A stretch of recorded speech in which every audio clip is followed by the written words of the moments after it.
All right, well, I think we're going to go ahead and get started here in a second. We've now thankfully gotten all of our various technological needs up and running. Just to reconfirm, folks on Zoom, can you hear me? If so, say yes. Okay, we got a yes, so we're good to go. Obviously, this is the first time we've ever done Sunday school in this kind of format, broadcasting via Zoom, doing stuff here in person, and so this is kind of, we're figuring it out as we go. We might tweak in weeks to come, but this is kind of where we're starting, and we're going to see how things turn out. But I wanted to start by taking a poll, and could you raise your hand? How many of you are here this morning because you really enjoy talking about touchy subjects? Okay, we got a couple bold people. Another kind of hand poll, how many of you are here because you think this class might end up a train wreck? Okay, good, we're starting with some honesty. That's a win. I want to kind of kick things off by actually having you repeat after me. I'm going to say a couple phrases, and you're going to say the same things back to me. And the idea is I want this to kind of set the tone for our time together this morning, and I think you're going to recognize this. But we're going to start by saying, love is patient. Well done. Love is kind. Love does not envy or boast. Love is not arrogant or rude. Love does not insist on its own way. Love is not irritable or resentful. Love does not rejoice at wrongdoing. Love rejoices with the truth. Love bears all things. Love believes all things. Love hopes all things. Love endures all things. Awesome. Let's pray together. Father, we are grateful that you are a God who speaks, that you have not left yourself without witness, and you give us your word, you give us your truth, you give us your spirit in order to shape us into people who more faithfully reflect your goodness and your beauty in the world. And so we do pray that you would dwell with us once again this morning, that as we enter into a class where we are talking about difficult, sometimes volatile things and subjects, we do pray that you would be at work giving us a real spirit of unity and peace and love and delight, a desire to follow you wholeheartedly in all that we think, do, love, and say, including in the realm of politics. And so we ask these things in the name of Jesus, our faithful Savior. Amen. So part of the reason why I wanted to start our time both together this morning and kind of set the tone for the entire class with these words on love from 1 Corinthians 13 is because I genuinely believe that love for God, love for each other, love for our neighbors, love even for our enemies, needs to be the basis for everything that we do in this class. It needs to be the basis for every conversation we have, everything we say, every question we ask, even the things that we think and feel but don't verbalize. In the words of the Apostle Paul, we need to take all of these things captive and orient them towards a posture of love for Jesus, love for each other, love for our neighbors.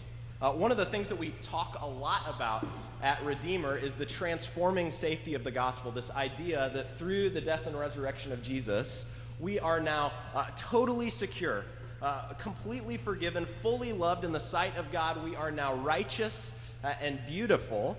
And one of the things that I think we need to focus on, especially as we talk about something as volatile as politics, is kind of the horizontal dimensions of this. This is true both vertically, kind of in our relationship between us and God, but it's also true of our relationship between each other in the church. In Romans 15, the Apostle Paul says, "May the God of endurance and encouragement grant you to live in such harmony with one another, in accord with Christ Jesus, that together you may with one voice glorify the God and Father of our Lord Jesus Christ. And he says, therefore, welcome one another as Christ has welcomed you for the glory of God. Paul says, welcome one another as Christ has welcomed you for the glory of God. And the thing that's really interesting to me when you consider Paul's words here is he doesn't say, welcome one another because that's kind of the nice thing to do. He doesn't say welcome one another because that's the best way to kind of build social cohesion and have like solid group dynamics. He doesn't say welcome one another because if you don't, things are going to get awkward. He says welcome one another so that the glory of God might be seen in your midst. Part of what Paul is saying here is that we will not see God's beauty unless we open ourselves up to each other. We will not know God's glory in all its fullness without each other's voices. To the extent to which we are willing to welcome one another in real and meaningful ways is the extent to which we will see the power and grace of Jesus on display. And we want Redeemer, we want this class to be a place where the safety of the gospel is so real and tangible that we can talk about difficult things without anyone feeling like they need to pull away. I just want to recognize, I think we all know this, that talking about politics is difficult. It is hard, and that's especially true when we are in an election year. First of all, the kind of world of politics brings up all sorts of weighty questions about real and significant things like freedom, things like justice, things like human life and dignity. But I think even more than that, the polarized nature of our current political climate makes it feel almost impossible to have any sort of meaningful conversation about these things. Whether we realize it or not, every single one of us, through the podcasts we listen to, the shows we watch, the radio we listen to, the things we read on social media, every single one of us are actively being taught to assume the worst about our political opponents. One recent study, a website called Perception Gap, says that almost 90% of both major parties, 90% of members of both major parties look at members of the other party and describe them as hateful and brainwashed. And a big part of that, I think, is the way media companies benefit from our hostility. The reality is there are people who make lots and lots of money off of us being angry with each other all the time. There are obviously real things to disagree, and we want to be able to kind of work those things out together, but these things are not neutral. There are forces that are working against us, and we need to be aware of that. And so for lots of reasons, I think talking about politics is one of those spaces where we all sort of enter into, and our blood pressure starts to kind of go up. We all kind of start to get nervous. We kind of put these walls up and get suspicious of the people around us. And depending on our temperament, we likely either double down on that sort of suspicion, that sort of hostility, or we kind of back away and disengage altogether. It's kind of this fight or flight response. And I want us to try, kind of this fall as we work our way through this class, I want us to all kind of commit to resisting those things together. And so no matter where you're at this morning, I want to start by telling you what this class is not. Here are the things that we are not doing over the next few months, and hopefully if you're nervous, this can maybe put your mind at ease. Really two things that I want to highlight. The first is that this is not a place where we are going to tell anyone in this room how to vote. Hopefully some of the conversations we have should certainly impact the way you think about how you're going to vote and the way you think about kind of engaging these fears. But we are not jumping in to say this is what being a Christian means. If you're going to be a Christian, you have to vote for X, Y, and Z. This is exactly what that looks like. If you ask me who I'm voting for or how I plan to engage in November, I am not going to tell you. And I think that the same is true probably of the other folks who are going to be leading alongside me. Second, this is not even a place where we're going to do a ton of kind of point-by-point policy analysis. At some point, we'll probably do a couple of case studies to try to apply some of the things that we're talking about. But for the most part, we are less interested in convincing you to embrace a particular set of policy preferences than we are of thinking, or like kind of helping you think theologically and practically about what it looks like to engage these questions as followers of Jesus. So more than anything, what we want to do is give you kind of a basic theological framework for a Christian approach to politics. We want to model what it looks like to have these conversations well, even when many of us are going to land in different places when it comes to strategy, approach, priorities, all sorts of things like that. And so with that in mind, I'm going to introduce Kyan Hudson and Greg Enos. Could both of you stand up? Both of these guys are going to kind of be helping lead different parts of our class together today and also kind of throughout this fall. In a moment, either one or both of them, I'm not sure if we totally landed on exactly what this is going to look like. One or both of them is going to kind of walk through the syllabus and give you a sense of where we're going over the next few months. Before we do that, I did want to note two things.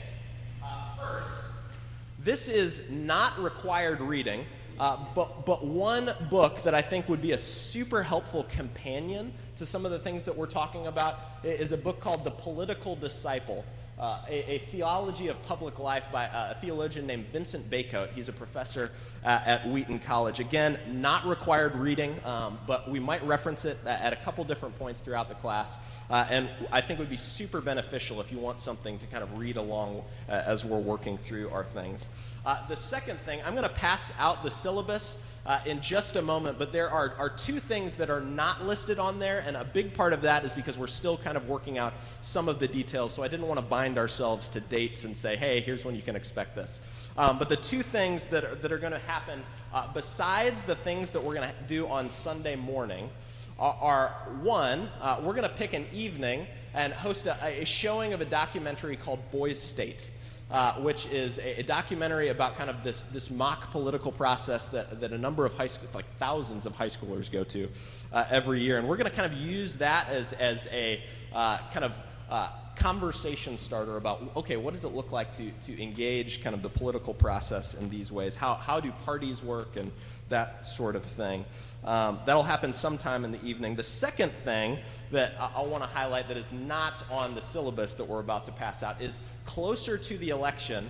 We're also planning to do some kind of panel discussion directly related to the election. And the idea will be to have several different members of our own community here at Redeemer who have landed in different places on how they plan to vote, how they plan to engage that election. And I am going to interview them on kind of what were the factors that led them to kind of land in the place that they are, how do they see their faith kind of motivating the decisions they're making. This will not be a debate.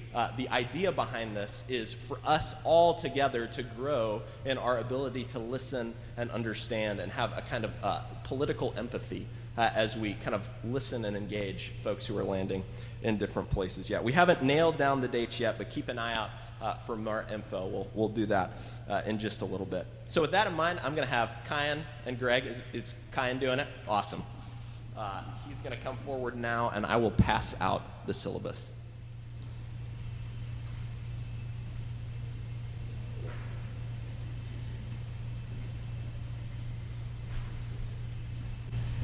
Thanks, Sam. So I'll take a sec while Sam is distributing the syllabi so you all can follow along with me. Just to clarify, Sam's right, this is not required reading, and don't draw the inference that there is required reading. There is no required reading. You don't have to worry about doing homework before each of the classes. However, in case anyone is interested in delving deeper, after each of the class sessions, we'll be sending an email to everyone who gives us their email address with some additional readings if you're interested in what we covered in class that day. We'll be doing that this afternoon. So, Sam, do we have a sign-up sheet for people to give us their emails? We do not, but we have an email that will be going out this week. Great. Okay, cool. Great. So just to reiterate what Sam said. The objective for this class is to help each of us think more clearly and more charitably about politics as Christians. So although we will not be, we'll be giving you some examples later in the class about how to think about concrete policy issues. That, of course, I would wager that that's something that has drawn a lot of you to the class, and that's something that we don't want to shy away from. That's important. But just as important is not just what we believe about politics, but how we engage in politics, not just orthodoxy, but orthopraxy. And that's something that we're going to be talking a lot about in class as well, that what should be distinctive about us as Christians in politics isn't merely what we believe about politics as Christians, although that is certainly part of it, but also how we act in politics. And if Christians don't look different from other people in how we talk about politics with other people, about how we engage in politics, then something is seriously wrong. And so that's something that we're going to be talking about through the class. So I think most of you have the syllabi, and don't worry if you lose it today. We'll email this out so you have a copy, digital copy. So if you take a look at the syllabus, this week we'll be talking. Sam will be talking about what it means to be made in God's image. So we're starting big picture. What does it mean? God, in the garden, he gives a command to Adam and Eve to steward his creation, to be fruitful and to multiply. What does that look like after the fall, and what does that look like as it pertains to our political life? And then the following week, we'll be talking about some principal questions and challenges that Christians have confronted throughout history. And part of the point here is before we jump into the election this November and the contemporary policy issues that confront us as Americans, as Hoosiers, as residents of Indianapolis, it's important to realize that Christians have been debating these issues, have been disagreeing about these issues for 2 millennia. And that's not going to stop anytime soon. And thinking about the central tensions that the Christian faith produces for politics is an important exercise, both because it lets us see how those tensions manifest themselves in different areas, and then also it hopefully will make us a little more humble to see how, oh, of course, I can see how, even if I disagree with you, why you might think that, because the questions that are underlying all of these policy debates are really hard. They're really, really tough issues, and many of them don't have obvious answers. So that's going to be next week. We'll be talking about a few key texts and how those produce some tensions. And then the following week after that, September 27th, we're going to be directly talking about perhaps the central question in political thought, generally, certainly in Christian political thought, and that is, what is government for, and why and when does government have rightful authority? That gives a framework for thinking about lots of other issues. It features perhaps the key text, the text that arises most often in discussions of Christian political thought. That's Romans 13. So we'll be talking about that September 27th. And then on October 4th, I'm very excited about this. We will be doing, we'll see, Sam, if I can get done in 45 minutes with Augustine and Aquinas. Can you guys believe that Sam is making me do both of them in 1 week? It's a travesty. So we're going to talk about the 2 most influential Christian thinkers, St. Augustine and St. Thomas Aquinas, and what they thought about politics. I'm really excited about that. That's going to be a lot of fun. Then the following week, we'll take a slight departure from sort of our big picture 60,000-foot view and have a panel discussion with some members of our Mercy team, Redeemer's Mercy team, to talk about how the gospel value of mercy manifests itself in a concrete way in the work that Redeemer does here in Indianapolis. Then we will, from there, on October 18th, middle of October, we will return to the historical perspectives and discuss the Reformation and what some leading reformers thought about politics, Luther, Calvin, and the radical reformers, the Anabaptists, to give us a sense of the wide spectrum of political thought. I mean, you think that Trump voters and Biden voters disagree. Luther and the Anabaptists, I think, put that disagreement to shame. So I think that's will give us some useful perspective.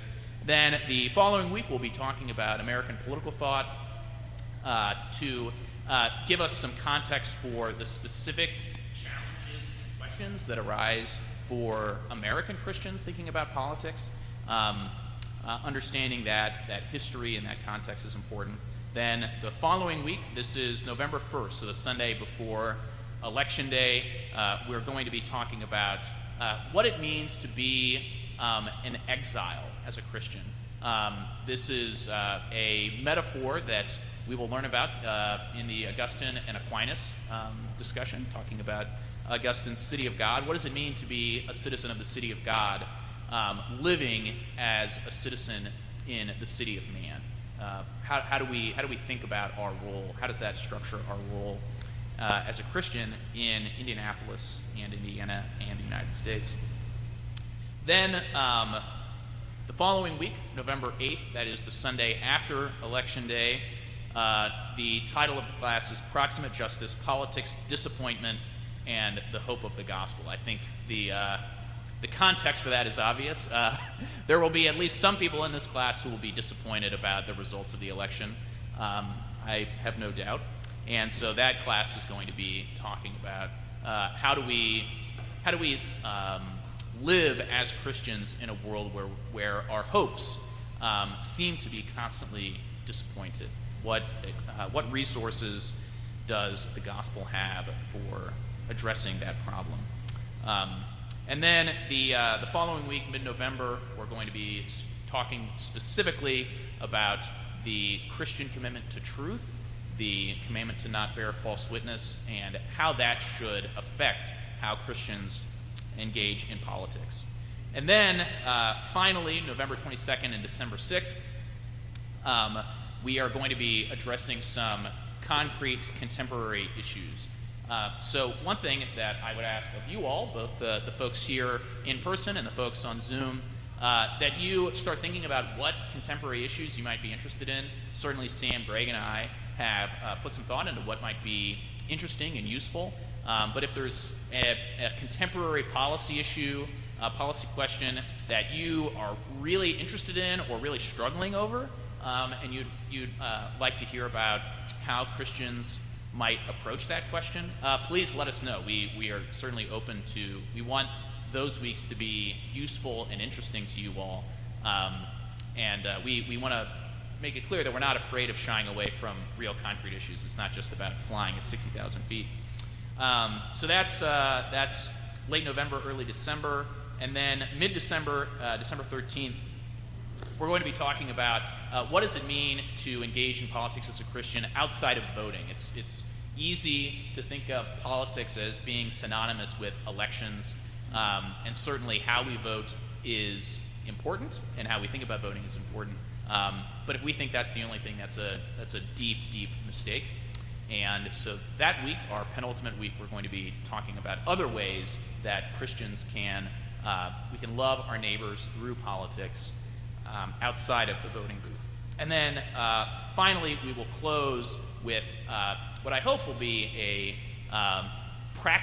very practical discussion of how the local church, Redeemer, can love our city and how we can interact in politics in a way that is useful, that's edifying to our community, and that ultimately lives out the values that we've been discussing through this course. So that's not about doing get out to vote efforts. That's not the point, of course. But how can we, as a corporate community, engage in politics in a loving way? So that's the current outline for the course. I am extremely excited. I think this is going to be a lot of fun.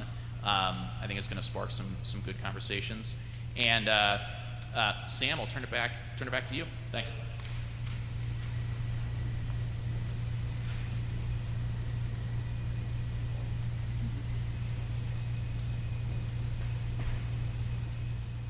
Yeah, like I mentioned, we will have an email going out this week that gives you an opportunity to sign up for kind of the class email list. We'll be sending out kind of resources and different things kind of in between our sessions. But if that's something that you want to get on like ASAP, and if you're afraid you're going to miss that email, feel free to email me and just let me know, and I can make sure that you are added. My email address is sam@redeemnd.org.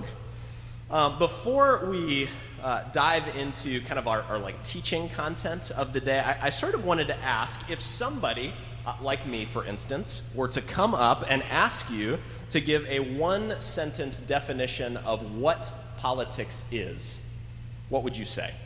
You can take a couple moments to think about that, but I would love to hear maybe 2 or 3 people share an example. Yeah?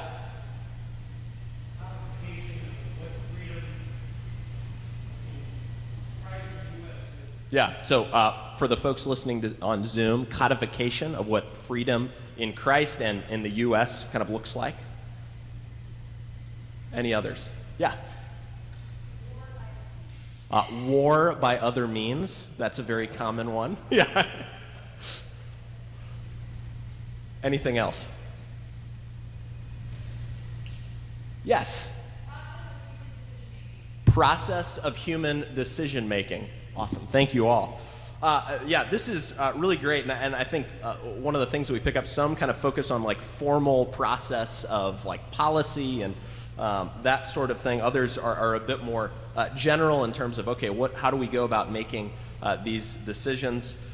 Some highlight sort of the difficulty of engaging in this sphere, and I think all of those answers kind of reflect our reality and our experience, at least at some level. And the reason why I want to kind of get us thinking on this big picture level is because a lot of times I think we get so caught up in the particulars of our own kind of national situation, the particulars of what electoral politics looks like in the United States, that we forget the politics itself is actually a lot bigger than that. It's not just about what we plan to do when November rolls around. It's about more than just kind of which party we may or may not align ourselves with. One of the books that I've been reading in kind of thinking through this class and working my way through the summer is a book called Politics for Everybody by a guy named Ned O'Gorman, and it's sort of a conversation with the thought of Hannah Arendt, who was a German-born Jewish thinker who fled Nazi Germany to the United States during the Second World War. It's a super helpful book in lots of ways. I would highly recommend it to everyone in this room. And at one point, one of the things that he points out, kind of interacting with Hannah Arendt's thought, is politics appears in our life as we bump into others. Politics happens whenever we find ourselves engaging with other people about matters of common concern in an attempt to shape our common world. That's a little bit of a paraphrase, but basically gets at what he's saying. And the reason I think that's significant is because before politics is about kind of parties and platforms, before it's about how we decide to vote, at its most basic level, politics is about life in community. It's about these common concerns that shape our common world. Electoral politics is a mechanism for engaging those things. It's one of the means by which we have these sorts of conversations. But politics itself is actually a lot bigger than that. It's something that I think God has kind of woven into the fabric of what it means to be human. It has to do with how we choose to order our common life together as his image bearers. And so to flesh this out a bit, I want to spend the next few moments kind of looking at Genesis chapter 1, verses 26 through 28. So if you have a Bible, if you have a smartphone, you can go there with me. Normally, I would have someone else read the text for me, but I'm going to go ahead and do it to make sure kind of folks in Zoom land are able to hear this. Again, we're looking at Genesis chapter 1, verses 26 through 28. It says, "Then God said, 'Let us make man in our image, after our likeness, and let them have dominion over the fish of the sea, and over the birds of the heavens, and over the livestock, and over all the earth, and over every creeping thing that creeps on the earth.' So God created man in his own image. In the image of God he created him. Male and female he created them. And God blessed them. And God said to them, 'Be fruitful and multiply, and fill the earth and subdue it, and have dominion over the fish of the sea, and over the birds of the heavens, and over every living thing that moves on the earth.'" I'd love to hear what stands out when you hear these words. What is God asking the first human beings to do?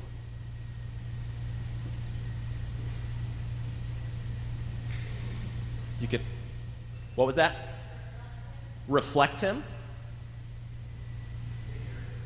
Take care of his creation? Reproduce?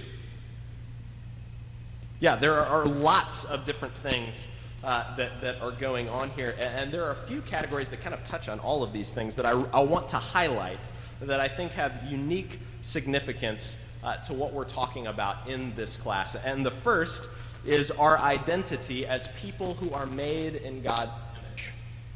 This is true of every single human being. It's not just kind of a select few. And even though this image is certainly twisted and marred by the reality of sin, this is something that can't be taken away from us. More than anything else, the image of God is what sets human beings apart from other creatures in the world. I was talking about this with my daughters the other day, as kind of my wife has been kind of working with them through what I've been calling Corona-tide homeschooling. One of the things that they've been talking about is the creation story. And I came home and we were having lunch, and they were kind of walking through these pictures that they had drawn. And my oldest asked something, this is probably more articulate than she actually said, but she asked something along the lines of, okay, well, what does it mean to be made in the image of God again?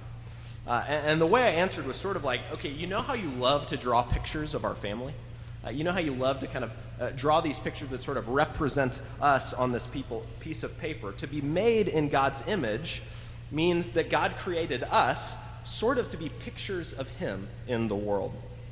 We are made to reflect his goodness, to reflect his beauty, to represent and reflect his good character in the world. There's an Old Testament scholar named Derek Kidner who looks at this theme in Genesis and says that human beings were created to be an expression or transcription of the eternal, incorporeal creator in terms of temporal, bodily, creaturely existence. And in many ways, I think what it's getting at here is that human beings were made to make the invisible God visible on earth. We were made to reflect his goodness, to reflect his authority, to reflect his character in the world. But the second thing that goes along with this, and I think fleshes this out a bit about kind of what this actually looks like, is the calling that God gives to human beings to fill and subdue the earth, to have dominion, to exercise God's authority in the world. Now, there's obviously a few different things that are going on here. We already kind of mentioned this idea that they're meant to reproduce. The commandment to be fruitful and multiply means that God is telling Adam and Eve, I've made you in my image, and I want you to fill the earth with other image bearers. But the calling to subdue the earth and to have dominion over the creatures means that God is delegating the authority that ultimately belongs to himself. He's giving that to Adam and Eve, and he's inviting them to take an active role in shaping their world. This isn't a passive thing at all. God has given us real agency.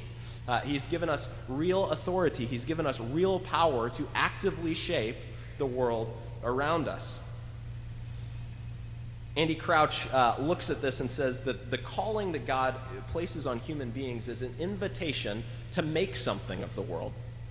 God gives us agency and says, I've given you these skills, I've given you these abilities, I want you to make something beautiful out of this world. One of the ways that we often talk about this calling is through the language of stewardship.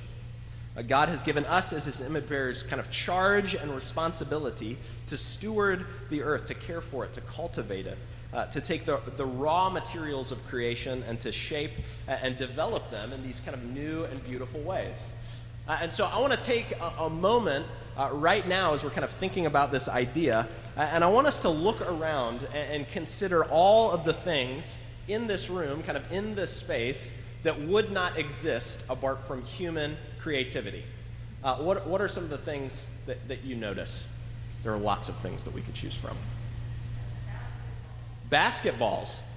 We're sitting on a basketball court. This used to be trees, and now it's been turned into a basketball court. Bricks. This kind of structure of the building. At one point, someone decided that a church needed to be built here on 16th and Delaware. Electricity. What? Electricity and light. All of these things are sort of harnessing the raw materials of creation and putting them towards these new ends. What else? What? Yep, climate control, AC. The fact that I'm able to speak into this microphone and my voice projects much louder than it would have been otherwise. The fact that the streets in Indianapolis are laid out the way they are, all of those are kind of examples of human beings using their agency and making decisions that shape our world together. And this is where politics, I think, comes into play. Our identity as image bearers, our calling to shape and steward the world that God has placed us in, is something that happens in the context of relationships. This is something that we are made to do together. Later in Genesis chapter 2, it kind of zooms in on the creation of Adam and Eve. We see it first when God is emphasizing that he's creating male and female both in his image. There's like a multiplicity here. But in Genesis 2, where it zooms in on the creation of Adam and Eve, God says, before Eve was created, it was not good for man to be alone. And all of the things that we've already mentioned, the basketball court that we're standing on, the microphone I'm speaking into, the way the streets are laid out in Indianapolis, the fact that there is a church here on this particular corner. None of these things were accomplished by isolated individuals. And virtually every major accomplishment in human history, whether it's in kind of the realm of medicine, whether it's technology, whether it's agriculture or city planning, all of these things happen because at some point, human beings decided to work together to pool their resources, to kind of delegate different roles and responsibilities, and to use their skills for a common purpose. And all of these things involve political decisions. How do we work together? How do we order our common life? Who is going to do what? And how do we hold each other accountable in doing that together? And so anytime we're talking about kind of shared goals or common concerns, whether it's in our homes, whether it's about deciding when we're going to have dinner together, whether it's in our workplaces, kind of thinking through what is the culture of our staff going to look like, society as a whole, how do we interact as citizens in this common sphere. Anytime we talk about shared goals or common concerns, we have entered the realm of politics. And the question isn't so much if we're going to engage this sort of space, but how, and whether or not we're doing it in a way that honors other people as our fellow image bearers, a way that reflects God's goodness, a way that promotes God's vision of wholeness and shalom. And here's why this is important. Here's why I want to kind of spend this time this morning talking about this very high-level vision. I think for a lot of us, we are just so kind of sick of the mess that like our current kind of political context often looks like, that it is very, very easy for us to get cynical.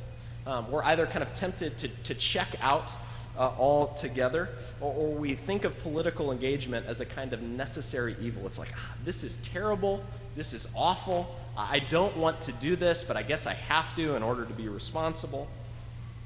But when we look at God's intentions at creation, when he creates male and female in his own image and gives them this dominion, gives them this agency to make something of their world, one of the things that stands out is that politics is actually a really significant way in which we bear God's image in the world, where we fulfill our calling to be stewards of creation. And I think the way we do this well is by asking, how do we make decisions? How do we help our communities flourish? How do we order our life together in a way that reflects God's beauty? And I'm very aware that this gets super, super complicated, especially after the fall.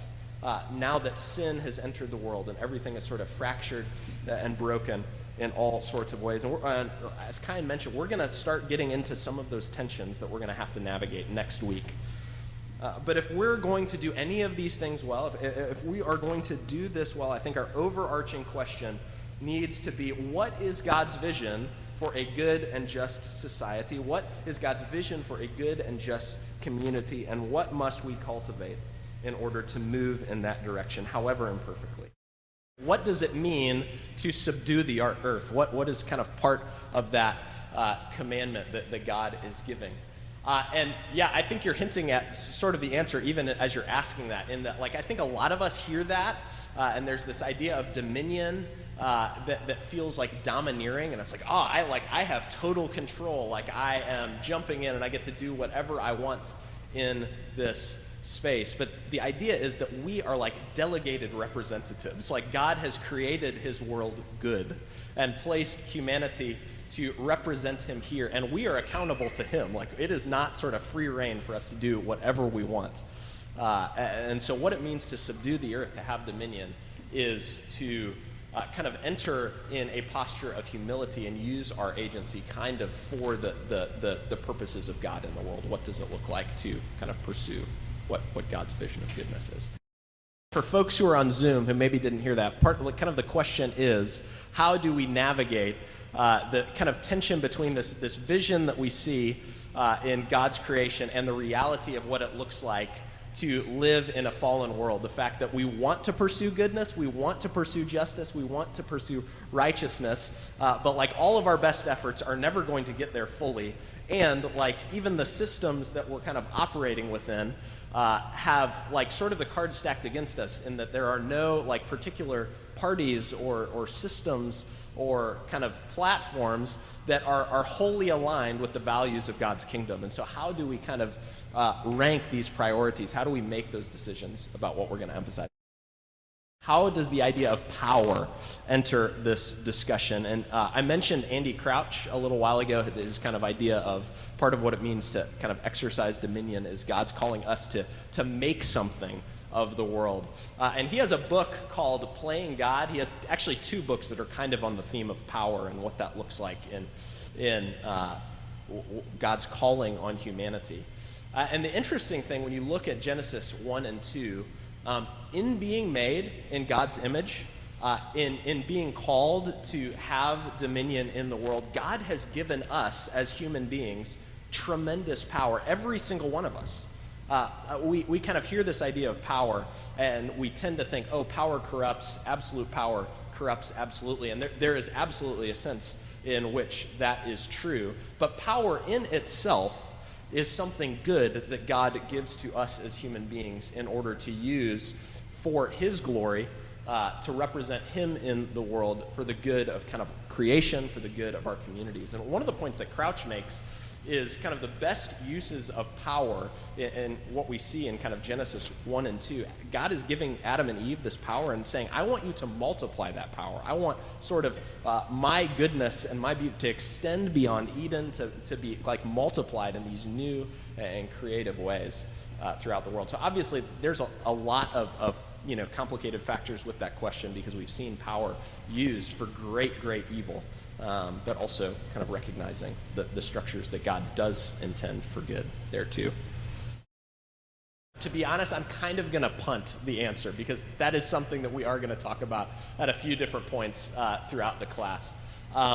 Sort of the question, if you didn't hear that, is it is easy to like think through what it looks like to kind of exercise this dominion in institutions that like clearly come from God, things like family, the church. Like these are places that we can easily, some of us have baggage, but it is easier to say like, oh, this is something I can lean in and see kind of good results from.